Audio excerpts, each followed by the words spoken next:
साल का जो हमारे देसी दिन होते हैं वो नया साल की शुरुआत, वैसे जनवरी से अंग्रेजी में हुआ है। तो चैत जो है वो महीने की शुरुआत है, ठीक है। तो चैत में आपने हनुमान जयंती होती है ना, और रामनवमी भी उसी में आती है। पहले राम जन्म हुआ है कि हनुमान का? कब हुआ है रामनवमी? बाओगी गई। तो पहले राम जी का जन्म हुआ और फिर हनुमान जयंती आएगी। तो भगत और भगवान के मिलने की समय है। अगर कोई बहन जी 68 तीर्थ ना कर रखे है, 68 तीर्थ किसने करे? ना करे, सुरेश न करे, भाभी न करे, सोनू न करे, बीना न करे, राज न करे, और इनकी गैला सुशीला भी थी, हर परे मिलता। और पंडित जी और हमारे भाई साहब, कंवर भाई साहब और इसके पापा कैसे होंगे 68 तीर्थ? अब आप कह दो हमने ना लेके गई। भगवान ने इतनी सुविधा कर रखी है, ये बात आप ऐसे मत सोचना टाइम पास हो गया। जब पूरी कथा सुनोगे ना तो एक लाइन का सार निकलता है, और हम आपको वो लाइन का सार बता रहे हैं।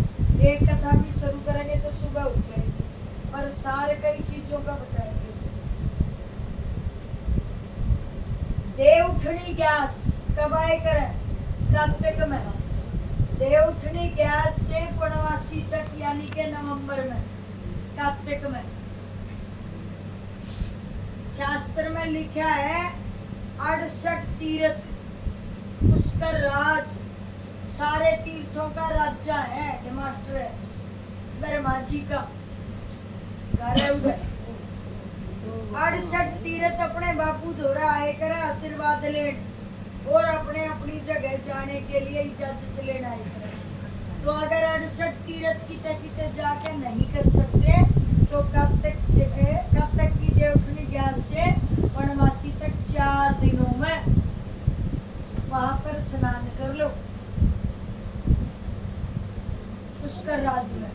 तो 68 तीर्थ का पुण्य मिले और पूरे पुष्कर राज की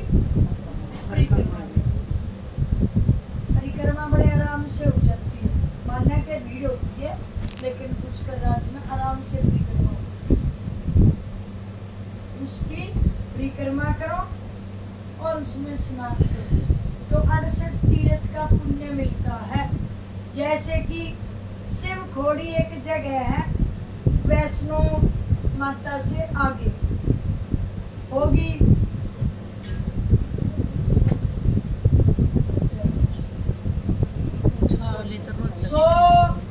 सवा सौ किलोमीटर आगे। वैष्णो देवी से 100-125 किलोमीटर आगे शिव खोड़ी जगह है। शिव खोड़ी का मतलब क्या है? क्या है? कोई गया? आप गए हो? शिव खोड़ी का जो गए थे, जो हमारे साथ गए थे उनको तो बताया था शिव खोड़ी का क्या अर्थ है। जो नहीं गए वो भी क्या पता भूल गए, फिर बता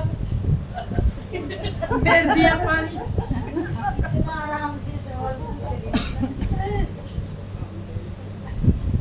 शिव खोड़ी यानी के खोड़ी का मतलब है गुफा, शिव की गुफा, पूरे शिव परिवार की गुफा।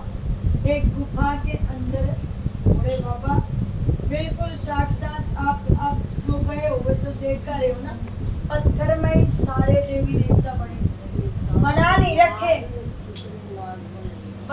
रखे, खुद ही बने हुए हैं। तो जो शिव खोड़ी जगह है, शंकर भगवान की गुफा, पूरा शिव परिवार वहां पर बना हुआ है उस गुफा के अंदर। जो 4 धाम यात्रा करने नहीं जा सकता किसी कारण, 4 धाम यात्रा अगर कोई नहीं कर सकता तो शिव खोड़ी का दर्शन, शिव खोड़ी की यात्रा एक यात्रा चारों धाम के बराबर मानी जाती है। कितनी महिमा है शिवखोड़ी की दर्शन की। समझ में आ गई? अगर बार बार कहीं नहीं जाया जाए तो भगवान ने एक स्थान ऐसा भी दिया है कि इधर नहीं आ सकते तो यहाँ आ जाओ। माने के उस गुफा में निकलना थोड़ा कठिन है, मानते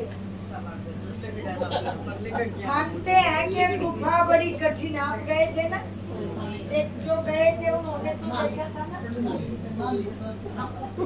लेकिन उस गुफा की इतनी महिमा भी है कि मोटा जाओ चाहे पतला, एक जगह पे सब सही बिल्कुल मतलब यूं है कि इधर के भाषा